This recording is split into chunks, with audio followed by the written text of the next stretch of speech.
Hey there, Lenny Rudo, Senior Editor for boats.com, back with you to talk boats. Well, last week we talked about some basic hull design, so I thought maybe this week we should talk about another aspect of hull design that's often misunderstood: steps. Now, a boat can have one step in the hull or maybe two. You can see here on this Formula 370 Sport, it's a double-stepped hull. But what exactly do these steps do?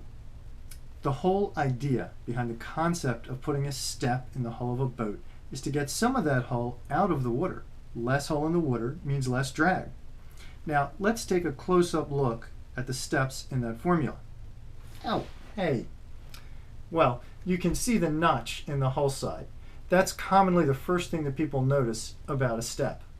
Now, if we look a little closer, you can see that forward of that notch, the hull's at one level, and aft of it, it's at a slightly higher level. So what exactly does that do for you? Well, let's use this fine new boat I have here as an example. You can see it's a simple hull, no step. Let's add one. I'll just give it a little notch right there. There's my step in the bottom and my notch on the other side, like so. Now, remember, it creates a low pressure area right in here. So air gets sucked into the notches on the side, like so, and tends to create an area about like that with nothing but air underneath the hull. Now, of course, back here, we still have water and drag and all the usual problems associated with moving a solid object through the water. But by getting this little piece of the boat right here out of the water, you can often gain as much as 10 or even 15% in efficiency. Wait a minute, hold on there. If steps are so darn good, why doesn't everybody put them in their boats?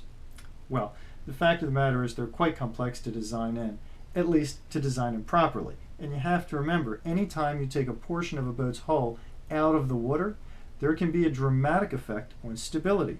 In severe cases with a poorly designed step, it can even lead to things like sliding or spinning in turns and barrel rolls.